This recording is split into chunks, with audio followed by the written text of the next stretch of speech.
The court issued an order out of the blue, we didn't ask for it, asking the Trump Justice Department, hey, has your position changed from the Biden Justice Department on the releasability of these tapes?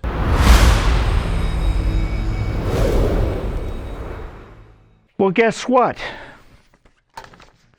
Judicial Watch had got a ruling about Biden corruption and cover-up.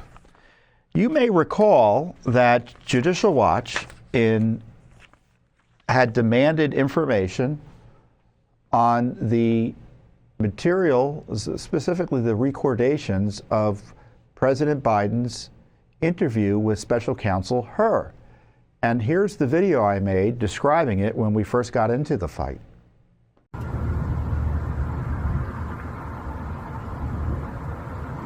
Hey everyone, Joe Biden is so desperate to keep those audio tapes of his special counsel interviews away from you and from Congress that he is asserting executive privilege in a way that's never been done before in American history.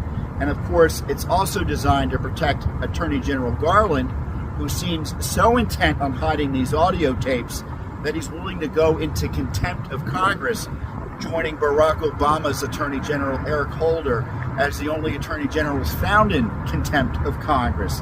I tell you, Judicial Watch is already now in federal court suing for these audio tapes. They have asserted privacy exemptions to hide the records from us. They're trying to protect Joe Biden's privacy. Now, on top of that, now they're asserting executive privilege. We've never seen anything like it before. The tapes must be devastating. Now, Judicial Watch is going to pursue this issue in federal court. Frankly, I think we'll get the audio tapes before Congress does at this rate. But we're here fighting for you, the American people, as Joe Biden tries to cover up his corruption. And cover up evidence of his dementia. I talk about the 25th Amendment. I talked about the coup. These are issues related to the coup against Joe Biden. And we fought hard in the court, and the court hasn't ruled yet. So it was interesting to see a court ruling. The court issued an order out of the blue, we didn't ask for it, asking the Trump Justice Department, hey, has your position changed from the Biden Justice Department on the releasability of these tapes? Here's the order. In light of the recent change in administration, it is hereby ordered that defendant shall, meaning the Justice Department, now run by Pam Bondi under President Trump, shall by February 19th, 2025, when is the 19th? Is that Thursday next week? Today's the 14th, right? So next Friday. Is that Friday? Yeah. So anyway, next week, February 19th, 2025, file a status report confirming that its position outlined in its motion for summary judgment, where it made all the arguments as to why this material can't be released. A memorandum in opposition remains unchanged. Signed by Judge Timothy J. Kelly on February 12th. So isn't that interesting? He's essentially inviting the Trump administration to change their point of view and release the material. We filed the recordings. We filed the lawsuit, the FOIA lawsuit, in D.C. court here. We're the lead plaintiff in the case. And we want the audio recordings of Biden's interviews with her. Now, this lawsuit filed by Judicial Watch already forced them over at the Justice Department to admit that the transcript was altered. So Biden was saying, sorts of things that might make you look bad if it's in the transcript in terms of adding to the perception of your dementia. They deleted all of that. They removed that, edited it out. They altered the transcript, which is a no-no. Court transcripts don't get altered like that. You might be able to correct a transcript in the sense that, you meant to say Thursday when you meant Wednesday, or, an alteration that's within reason. But you don't get to change the words like that.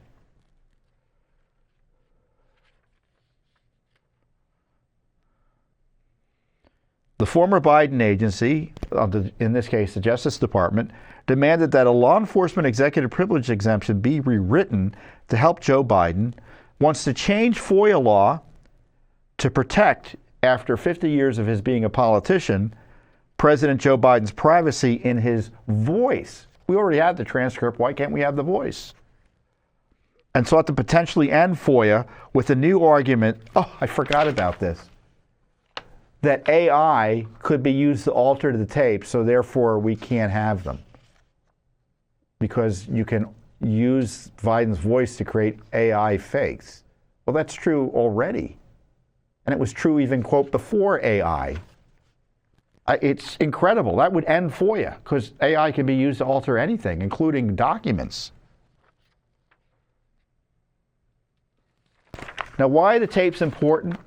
Because Hur concluded that Biden had a poor memory and the jury would sympathize with him.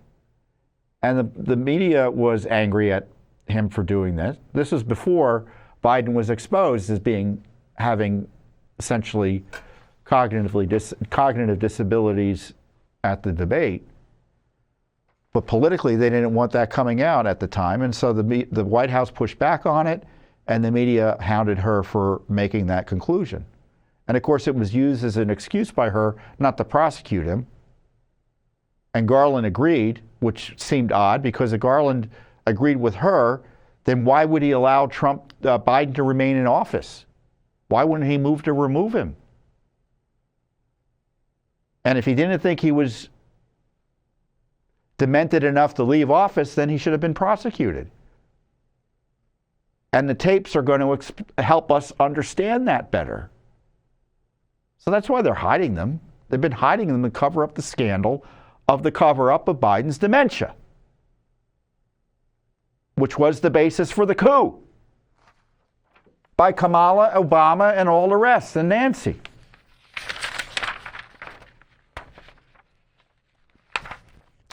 So we hope the Justice Department, under President Trump and Pam Bondi, accept the court's evident invitation to release the tapes and to end the Biden regime's cover-up of Biden's evident dementia.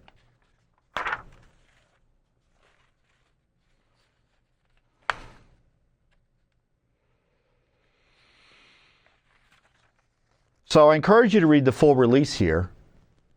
So we're going to see, maybe by the time I talk to you next week, we'll know what the Trump administration's position is on this. But this is a challenge for the Trump administration. I know Pam Bondi literally was just put in as Secretary for the Department of Justice, put in as U.S. Attorney General. But we've got to get transparency on these scandals. And this is just one element of it. There's got to be a change of approach in the Justice Department on so much that happened during the Biden administration. Like, for instance, we're representing Ashley Babbitt's family, her estate, in a $30 million wrongful death judgment against the $30 million wrongful death lawsuit against the federal government over her needless killing. Now, the Biden Justice Department's been fighting us tooth and nail on it. They don't want us to win. Well, what's the Trump administration's position going to be? They have to, I hope, deal with that in a different way. And there are all sorts of other transparency issues that they're going to have to deal with as well. Now, I know the president, in my personal experience, wants transparency. The trick is to get the agencies to follow through. And I think it's going to be better this time around, but we'll see. So this is going to be an important first test for the Trump administration. And it's one I hope they pass, and I expect they will pass. So, knock on wood, President Trump released the Biden tapes showing how they tried to pull one over on the American people. Something that actually President Trump exposed during the debate with Biden. Thanks for watching. Don't forget to hit that subscribe button and like our video down below.